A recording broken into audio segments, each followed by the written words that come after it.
बंधुओं, आज हम लोग अलंकार पढ़ेंगे। अलंकार का शाब्दिक अर्थ होता है आभूषण, भूषण, विभूषण, गहना, जेवर वगैरह। जैसे एक सामान्य व्यक्ति आभूषणों से युक्त होकर आकर्षक हो जाता है, लोगों का ध्यान अपनी तरफ खींचता है, ठीक वैसे ही अलंकारों के प्रयोग से साहित्य भी सुंदरता को प्राप्त करता है, सुंदर दिखता है। अलंकार के बारे में यह कहा जाता है, अलम करोति इति अलंकारः, जो अलंकृत करता है, हमारे सौंदर्य को बढ़ाता है। अलंकार दो प्रकार के होते हैं,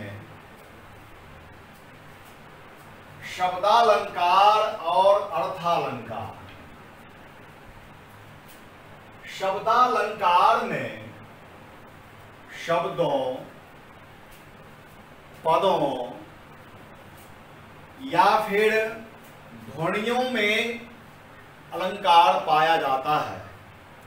अगर उस शब्द को हम उस वाक्य से अलग कर दें या उसके पर्याय को डाल दें तो फिर वह अलंकार विहीन हो जाता है। जबकि अर्थालंकार में वाक्यों के अर्थ में या भाव में ही अलंकार छिपा रहता है।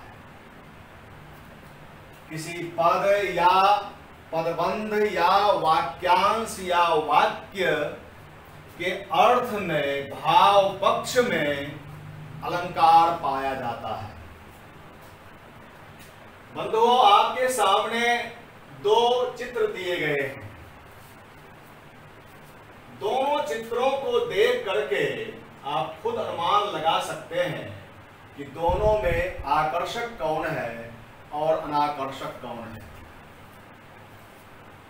यह पेड़ ठूंठ है और यह पेड़ हरा भरा है, पक्षियों के घोंसले हैं, अंडे हैं, पत्ते हैं, फूल फल हैं, पक्षियों का बसेरा भी इस पर है। और इस पेड़ को आप देखें, यह बिल्कुल अनाकर्षक लग रहा है। अब इस पेड़ को देख करके यदि दो वाक्य कहे जाएं, एक वाक्य कहा जाए यह ठूंठ पेड़ है, बड़ा ही अनाकर्षक है, और दूसरा इसके बारे में यह कहा जाए कि आंधियों के कारण इस पेड़ का शीर्ष भाग टूटकर गिर गया और पेड़ या पेड़ पत्तों फलों से रहित ठीक वैसे ही विलाप कर रहा है जैसे तरुणाई में कोई तरुणी विधवा होकर श्वेत वस्त्र धारण कर गहनों का त्याग कर विलाप कर रही हो। तो यहां हमने एक वैधव्य को प्राप्त तरुणी से इसकी तुलना की, उपमा दी, जिस कारण से यह वाक्य, दूसरा वाक्य सुनने में आकर्षक लगा, इसलिए उसमें अलंकार का प्रयोग किया गया। वह वाक्य अलंकृत वाक्य था।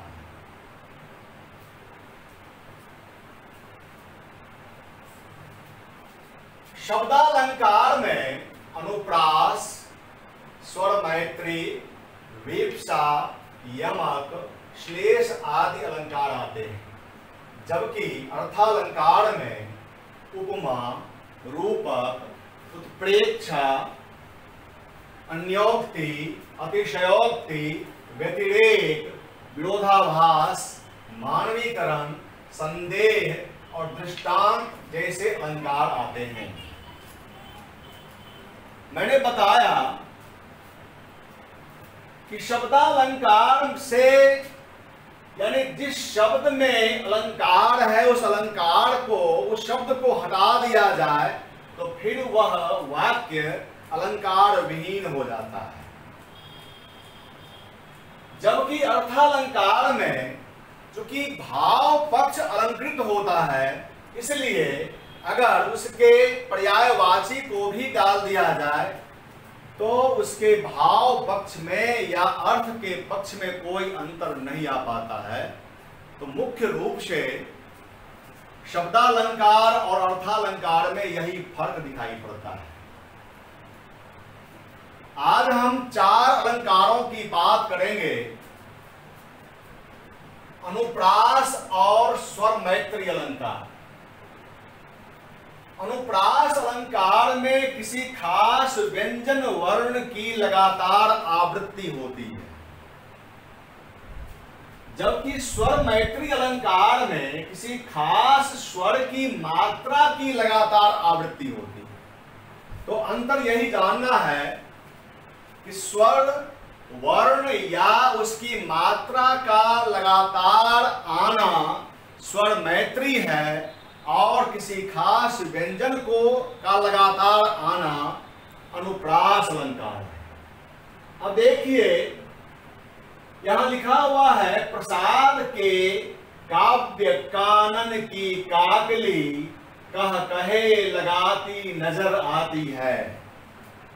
यहां देख रहे हैं कि को वर्ण की लगातार आवृत्ति हुई है और को एक व्यंजन ध्वनि है, इसलिए इस पंक्ति में अनुप्रास अलंकार की छटा देखने को मिलती है। वहीं दूसरी पंक्ति है, प्रसाद ने ऐसी वैसी जैसी तैसी पदावलियों का प्रयोग ही नहीं, बल्कि चुन चुन गुन गुन धुन धुन भुन भुन और सोची समझी जानी पहचानी भोगी का प्रयोग किया है।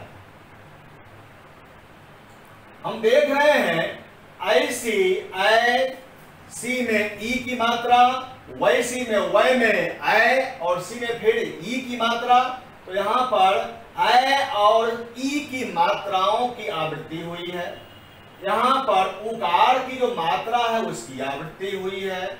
और यहां देख रहे हैं कि सोची समझी जानी पहचानी भोगी में दीर्घ ई की मात्रा का लगातार प्रयोग हुआ है। अतएव इस पंक्ति में स्वर मैत्री अलंकार है। अनुप्रास अलंकार के ढेर सारे उदाहरण मिलते हैं, स्वर मैत्री के बहुत कम देखे जाते हैं। अनुप्रास अलंकार के कुछ और उदाहरण हम जाने। चारु चंद्र की चंचल किरणें खेल रही है जल थल में। पंचवटी की पंक्तियां हैं। चारु चंद्र की चंचल किरणें, देखिए चारु चंद्र चंचल, इसमें चौ वर्ण की आवृत्ति के कारण अनुप्रास अलंकार हुआ है। दूसरा, रघुपति राघव राजा राम। रघुपति राघव राजा राम, यहां रो वर्ण की आवृत्ति के कारण अनुप्रास अलंकार है। अगला उदाहरण, मुदित महीपति मंदिर आए। यहां मो वर्ण की आवृत्ति है। सेवक सचिव सुमंत बुलाए, यहां सो वर्ण की आवृत्ति है। अगला उदाहरण देखते हैं, शेष महेश दिनेश सुरेश जाहि निरंतर गावे। यहां सो वर्ण की आवृत्ति हुई है। तो इस तरह से जानना यही है कि अनुप्रास में व्यंजन वर्ण की आवृत्ति लगातार होगी और स्वर मैत्री अलंकार में स्वर वर्ण या उसकी मात्रा की लगातार आवृत्ति होती है। अगला अलंकार है यमक और श्लेष। यमक और श्लेष अलंकार के बारे में हम जाने, दोनों में पदों में ही अलंकार छिपा रहता है। जहां यमक अलंकार में किसी खास पद की आवृत्ति लगातार होती है और जितनी बार आवृत्ति होती है वह पद अलग अलग अर्थों को व्यक्त करता है, अलग अलग अर्थ देता है। जबकि श्लेष अलंकार, श्लेष का मतलब होता है चिपकना, तो श्लेष अलंकार में किसी पद या पदबंध या पंक्ति का एक बार प्रयोग होगा और वह अपने में अनेक अर्थों को छिपाए रहता है। उस अर्थ को जानने के लिए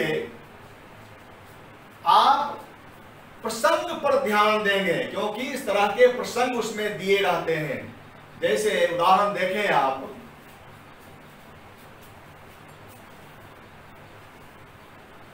हाल ही में यह हाल मुझे ज्ञात हुआ कि खेत में हाल है। हाल ही में यह हाल मुझे ज्ञात हुआ कि खेत में हाल है। देखिए इस पंक्ति में 3 बार हाल शब्द का प्रयोग हुआ है और तीनों के अर्थ अलग अलग हैं। तो इस पंक्ति में यमक अलंकार की छटा है हाल ही में, यानी अद्यतन, अभी अभी। यह हाल, यह समाचार या खबर या जानकारी, और खेत में हाल यानी नमी। तो तीनों हाल के अलग अलग अर्थ हैं। इस पंक्ति में यमक अलंकार है, लेकिन दूसरी पंक्ति आप देखें कि रही मन पानी राखिए बिन पानी सब सून, पानी गए न उबरे मोती मानुष चून। अब देखिए इस उदाहरण को जानने से पहले हमें यह जानना चाहिए कि श्लेष अलंकार 2 तरह का होता है। एक होता है शब्द श्लेष और दूसरा होता है अर्थ श्लेष। शब्द श्लेष कहते हैं कि कोई पद दिया हुआ है, उस पद में ही अनेक अर्थ छिपे हुए हैं, जिसके प्रसंग सामने दिए रहते हैं और प्रसंग के आधार पर उसका अर्थ हम ज्ञात करते हैं। और अर्थ श्लेष कहते हैं कि किसी पदबंध में वह अर्थ छिपा रहता है जो कई भावों को व्यक्त करता है, अलग अलग अर्थों का द्योतक होता है। इस पंक्ति में हम देख रहे हैं, दूसरी पंक्ति है पानी गए न उबरे मोती मानुष चून। ऊपर की जो पंक्ति है पानी, 2 बार पानी का प्रयोग हुआ है, इससे भ्रमित होना नहीं है, दोनों एक ही अर्थ का बोधक है। यहां देखिए कि पानी गए न उबरे मोती मानुष चून, यहां 3 पद दिए गए हैं, मोती, मनुष्य और चून। चून कहते हैं चूने को या आटे को। देखा जाए कि मोती के प्रसंग में, के संदर्भ में पानी का क्या अर्थ है। मोती हमें आकर्षक क्यों लगता है? अपनी चमक के कारण। तो यहां मोती के अर्थ में पानी का अर्थ हुआ चमक। मानुष यानी मनुष्य, मनुष्य में पानी नहीं, कहते हैं कि पानी नहीं तो जिंदगानी नहीं। मनुष्य में पानी चाहिए। पानी का मतलब यह है प्रतिष्ठा, मान, सम्मान। और चून, चूने या आटे के अर्थ में पानी का अर्थ होगा जल। अब देखिए बिन पानी सब सून, बिना पानी के ये तीनों सूने हैं। मोती में चमक नहीं रहे तो वह बेकार है। मनुष्य के पास प्रतिष्ठा नहीं हो उसका वह बेकार है। और चूना अथवा आटा अगर जल विहीन हो तो फिर वह अनुपयोगी है। यहां शब्द श्लेष हुआ है। दूसरी पंक्ति है नर की अरु नल नीर की गति एक कर जोय जे तो नीचो वै चले ते तो ऊंचो होय। अब देखिए नीचो वै चले और ऊंचो होय, नर और नल नीर इन दोनों संदर्भों में देखा जाए तो दोनों के दो अर्थ निकलते हैं।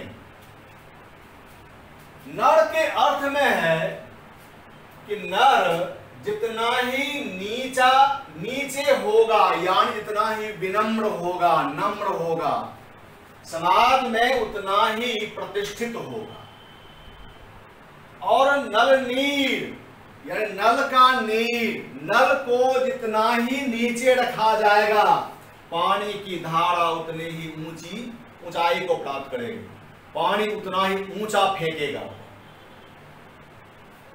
तो देखें कि नल नीर के अर्थ में इसका अर्थ और नर के अर्थ में इसका अर्थ दोनों में भिन्नता दिखाई पड़ रही है।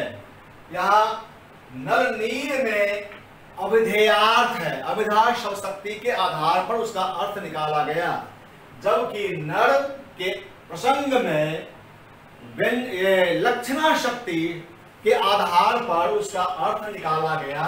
तो नीचो हुए चले और ऊंचो होय, इन दोनों ये दोनों जो पदबंध हैं, इन दोनों पदबंधों में अर्थ श्लेष दिखाई पड़ रहा है। जबकि ऊपर की जो पंक्ति है मोती मानुष चून में जो पानी का अर्थ हुआ है वहां शब्द श्लेष है। शब्द श्लेष का उदाहरण एक और देखें। सुबरन को ढूंढत फिरे कवि व्यभिचारी चोर। अब देखिए सुबरन एक पद है जो अनेक अर्थों का बोध करा रहा है और प्रसंग दिया हुआ है कवि, व्यभिचारी और चोर। कवि सुबरन यानी अच्छे वर्णों को, अच्छी ध्वनियों को ढूंढता है ताकि उसका साहित्य, उसका काव्य सुंदर हो, सुष्ठु हो सके। तो कवि के अर्थ में सुबरन का अर्थ हुआ सुंदर ध्वनि, सुंदर वर्ण। व्यभिचारी के अर्थ में सुबरन का अर्थ हुआ सुंदर वर्ण या सुंदर रंग की नारी, सुंदरी। और चोर के अर्थ में, प्रसंग में सुबरन का अर्थ हुआ स्वर्ण, सोना। तो देखिए सुबरन का अर्थ सुंदर वर्ण, सुंदर नारी और स्वर्ण, ये तीन अर्थ आए हैं। इसलिए इस पंक्ति में सुबरन पद में श्लेष अलंकार है। अब यहीं पर ध्यान दिया जाए, मैंने कहा आपसे कि अगर शब्दालंकार से अलंकृत शब्द को हटाकर और उसके स्थान पर उसका पर्याय डाल दिया जाए तो फिर वह अलंकार विनष्ट हो जाता है। अब सुवर्ण की जगह पर हम डाल दें हिरण्य, डाल दें हम सोना, डाल दें कनक, तो कनक डालने से, स्वर्ण डालने से, सोना डालने से फिर यह एक ही अर्थ का बोध कराएगा, यह अनेक अर्थों का बोधक नहीं होगा। इसलिए शब्दालंकार और अर्थालंकार में यह फर्क जानना चाहिए कि शब्दालंकार से अलंकृत शब्द को अगर हटा दिया जाए, उसकी जगह पर उसका पर्यायवाची रख दिया जाए तो फिर अलंकार नष्ट हो जाता है। अगला देखें, काली घटा का घमंड घटा, यहाँ 2 बार घटा शब्द का प्रयोग हुआ है और अर्थ लगभग स्पष्ट है। काली घटा यानी बादल, मेघ, और घमंड घटा, यह घटा का मतलब घट जाना, कमतर हो जाना। कम जब जमा। तो यहाँ घटा पद के दो दो अर्थ आए हैं, इसलिए इस पंक्ति में यमक अलंकार। तो यमक अलंकार और श्लेष अलंकार में यही फर्क है कि यमक अलंकार में कोई पद जितनी बार आएगा उतनी बार वह अलग अलग अर्थ देगा, जबकि श्लेष अलंकार में कोई पद या पदबंध एक ही बार प्रयुक्त होगा और अनेक अर्थों का बोध कराएगा। कुछ और पंक्तियों पर हम गौर करते हैं। जेते तुम तारे तेते नभ में नो तारे। जेते तुम तारे, तारना का मतलब उद्धार करना, मोक्ष देना, मुक्ति देना। जेते तुम तारे तेते नभ में नो तारे, यानी आसमान में उतने सितारे नहीं हैं जितने को तुमने तारा है, यानी मोक्ष प्रदान किया है। तो तारे का मतलब उद्धार किए, और अंत में जो तारे है वह सितारे के अर्थ में आया। तो यहां भी हम देख रहे हैं यमक अलंकार का प्रयोग हुआ है। अगला, कनक कनक तय 100 गुणी। कनक कनक तय 100 गुणी। कनक कनक से 100 गुणी। मादकता अधिकार, मादकता अधिकार। या पाए बौरात नर या खाए बौरात। देखिए, कनक कनक ते सोना धतुरे से। पहला कनक सोना, दूसरा धतूरा। सोना धतुरे से 100 गुणी अधिक मादकता वाला होता है, नशीला होता है। क्योंकि सोने को मात्र प्राप्त कर लेने से आदमी बावला हो जाता है, पागल हो जाता है, और धतूरे को खाने के बाद पागल होता है या मदमत्त होता है। तो एक को मात्र प्राप्त करने से आदमी बावला होता है, पागल होता है, और दूसरे को खाने के बाद होता है, देखने मात्र से नहीं, प्राप्त करने मात्र से नहीं। तो वहां कनक 2 बार प्रयुक्त हुआ है और दोनों कनक अलग अलग अर्थ को दे रहा है, इसलिए वहां पर यमक अलंकार है। बड़ी ही एफएम रेडियो पर चर्चित एक गीत है, उसकी पंक्ति बता रहा हूं। सजना है मुझे सजना के लिए। देखिए, सजना का 2 बार प्रयोग किया गया है। सजना है, सवरना है। सजना के लिए, पति के लिए, नायक के लिए, प्रेमी के लिए, जो भी हो। तो यहां भी सजना के 2 अर्थ आए हैं, अलग अलग अर्थ आए हैं, वहां भी यमक अलंकार है। अगला देखें, कहे कवि बेनी। कहे कवि बेनी, बेनी ब्याल की चुराई लीनी। ब्याल कहते हैं सांप को। कहे कवि बेनी, स्पष्ट है कि पहला जो बेनी शब्द है उसका अर्थ हुआ किसी खास कवि के बारे में आया। कहे कवि बेनी, बेनी कवि के बारे में। और बेनी ब्याल की चुराई लीनी, और बेनी कहते हैं चोटी को। इतनी लहराती हुई लंबी चोटी है, मानो कोई बलखाती नागन हो, कोई सर्पिनी हो। तो वहां जो है हम देख रहे हैं कि एक बेनी का अर्थ है कवि और दूसरा है चोटी के अर्थ में। तो वहां भी यमक अलंकार है। श्लेष अलंकार के बारे में हम देखते हैं कुछ उदाहरण और भी। पी तुम्हारी मुख बास संग बास तरंग।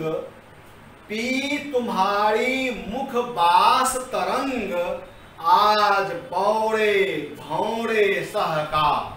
अब देखिए, बौर का अर्थ, बौर का अर्थ भौरे के अर्थ में, भौरे के प्रसंग में क्या होगा?